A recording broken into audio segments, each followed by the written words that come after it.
Hi, this is Jack Westerman for ESEA.net here in Cologne, Germany for ESL1 Cologne, no less. Joining me this time is Spencer Hiko Martin from Team Liquid, who just eliminated Team Mousesports 2-0. Spencer, must be feeling pretty good right now. Yeah, it's definitely an amazing feeling.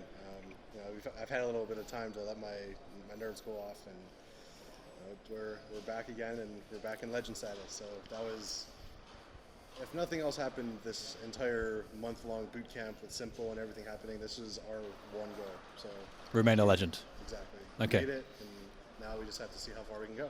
It seemed like you made it fairly easily as well. I mean, your group stage, you beat MV 16-7. You had a little bit of trouble with Virtus Pro, but then this 2-0 against Mousesports, that second game, you never really seemed like you're in too much trouble. Is that fair to say? Was this group not as bad as you expected? I definitely expected closer games. In the perfect world, we go out in first place seed, but obviously that didn't happen for us. But we definitely expected the Mousesports team to go to 3 maps. Lucky for us, it didn't. The envious game, I think we just won some really crucial clutch rounds, and mentally they kind of tilted and they were just kind of force buying and they kind of got in their own head. So it was good for us. We won the big rounds and we were able to just kind of run with it in both the Envy and Mousesports teams. Yeah, absolutely. Well, this Mousesports game, you can't write a team like Mousesports off, right? Because they've got NiKo, who a lot of people say is the best in the world. Do you believe the hype? Is NiKo the single best Counter-Strike player in the world?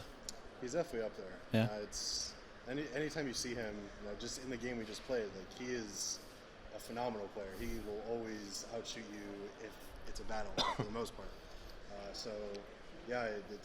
He's really good. I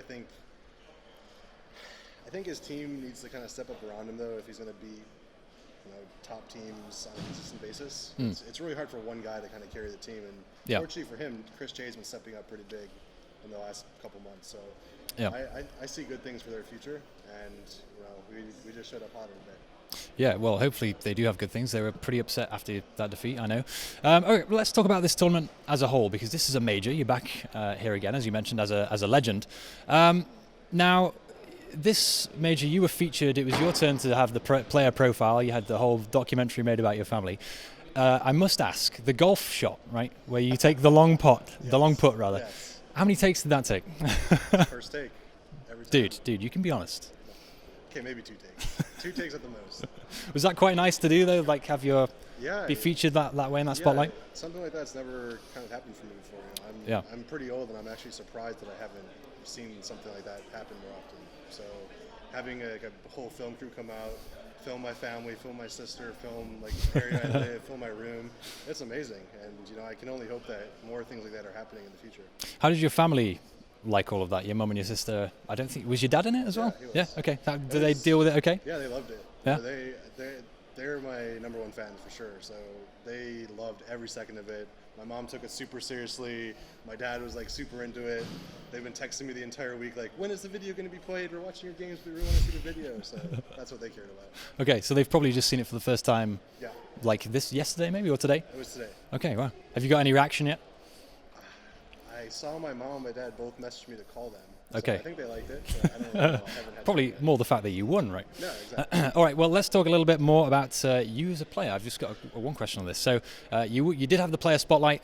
You're back here as a legend. You're the only North American team still in the competition. Yeah. And of course, this is the end of a long journey for you, because you used to be on Cloud9, you dropped off, it was nearly a year of introspection, right, where you kind of reflected on everything, you were looking for a new team. And now here you are on the only North American team in this major. Are you North America's most reliable player, Spencer? I don't know. Feel free to brag. I will never do that. But it's definitely a weird feeling, looking back at some of my old teammates and seeing kind of where they've ended up at this point.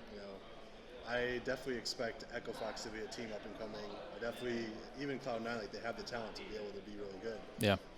So I think they just need time given their new rosters, and I'm definitely very happy and I feel blessed to be able to be a part of consistently to an extent, like the best North American roster. So it's something that's really, it's a good feeling. Does it give you a sense, a feeling of almost like schadenfreude? Like you're not taking pleasure in their downfall, but you left Cloud9 because you didn't think they were going anywhere, right? Does it give you, is it kind of bittersweet to see them now performing badly because that's the reason you left essentially?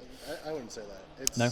It's more of like, I don't, honestly, I just don't really care how they do. Right. I care about my team. I care about winning. I care about making sure my team is playing the best that we can. So if other teams around us are playing bad, great for us. That means we're playing better. But I don't really take pleasure knowing that Cloud9 didn't make it to the major, or nobody else is still in the tournament. Like I want the NA scene to grow. I want the NA scene to do better. So whatever that takes. Yeah, worry about the things you can control as well, right? Not other teams.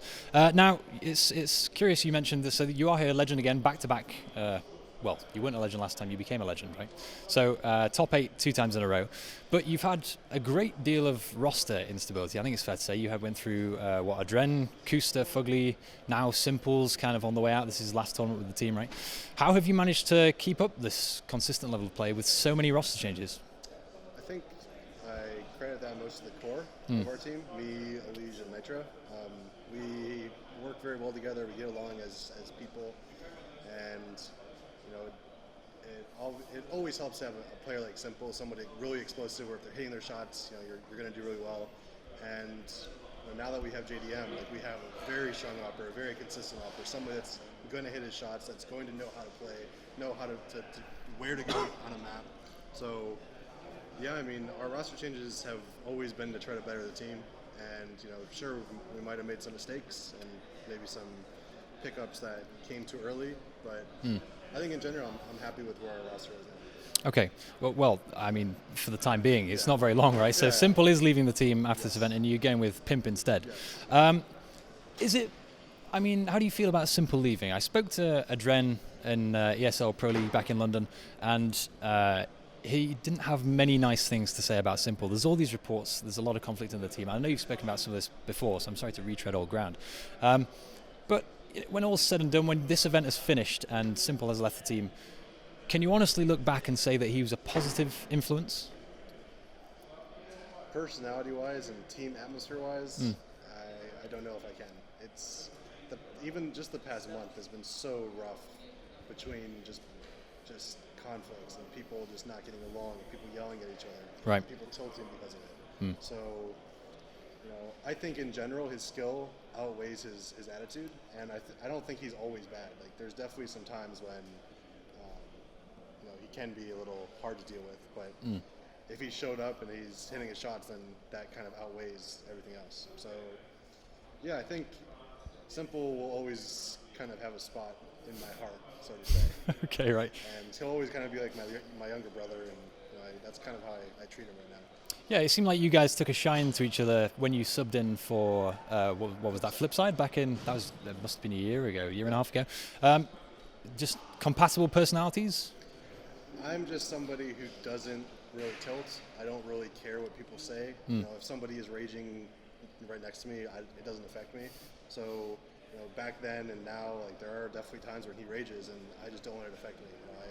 I'm still in the game. I'm still focused, and with somebody like that, you have to just look past his attitude, look past the personality he has, and just take him for the player that he is. And that's my entire philosophy of this game, going back to like 3 years ago now, is just to have a winning team. And he is somebody that might be a toxic person, might be like kind of a cancer to a team, but he has the skill set to be on the best team in the world. Okay, Spencer, 2 more questions before I let you go. This is, so this is your kind of first major with Peacemaker, right? Yes. You had some issues with your previous coach, James. Yes. I'll keep it high level. How is Peacemaker working out? Surely a better fit than James? Definitely a better fit. Yeah. James had a different approach to coaching than Peacemaker does. We didn't really... James was never the person that was going to be like the in-game leader from coach, whereas Peacemaker is. So I think I personally and the team wanted somebody who had more interaction during the round. In the perfect world, a coach, whether he's in-game leader or not, can see all 5 screens. So he can make smart plays. He can make smart calls to say sometimes you should push and then you shouldn't push, because he can see what's going on. So that's James's most positive thing, was that he was very good at reviewing demos very fast and having a lot of anti-shots. So he helped a lot with that, but I think in general Peacemaker helps more during the round. He helps more the entire round because he is our in-game leader. Okay, so people gave James a lot of criticism because he didn't seem to do much at all. Yeah. You're saying that's maybe a little bit unfair? I wouldn't say he did nothing at all. He's definitely. Okay. I mean, he's a friend of mine, so sure. I'm not just gonna make stuff up right now. No, I'm not asking you to. It's not like he was quiet during the round. He definitely he tried to help where he could. I think the problem is like maybe the same problem we had with Kusta, where s1mple, James sometimes would make some calls and then he'd be a bad call, and s1mple would kind of get on for it. So I think he might have lost his confidence, maybe. Yeah. But I think he was still a pretty good coach. All right, last question before I let you go. You've got Navi next in the quarterfinal. I don't know whether that's tomorrow. They're all tomorrow, right? They're all tomorrow. So, thoughts on Navi? Beatable? Definitely beatable. Yeah. Out of all the teams we actually played over the last month in our boot camp, I think we played Navi the most on pretty much every single map. Maps that we don't play and maps that they don't play. Oh, really? So we know what to expect from them. We're going to go back and watch demos on the maps we think we're going to play, come in as prepared as we were today, and hopefully everyone's hitting their shots. s1mple looks up to the Navi guys since they're like his domestic kind of brothers or rivalry or whatever. Exactly. So I know he has a lot of insight on how they play and what we should do against them. So yeah, I think he's going to be a very big part in what we do tomorrow. Okay, awesome. Spencer, thank you very much. No problem. Always good to talk to you. I won't keep you from that parental phone call. I know you've got to go and call mom and dad. Do you want to do shout-outs before we go? Sponsors, friends, family, etc.? Yes, of course. As always, give a big shout-out to all the sponsors of Liquid. You guys really help us out to be able to come to these events. Liquid as an org is really appreciative of them. They've been very good to me and the team, so shout out to you guys. And obviously, family, friends, fans, thank you guys for supporting us. We're doing it for America now. Let's get some America chants going. And as always, shout out to my mom. Absolutely. Hiko homies in there? Homies? Yeah, you mentioned that? Hiko homies? Exactly. Don't worry.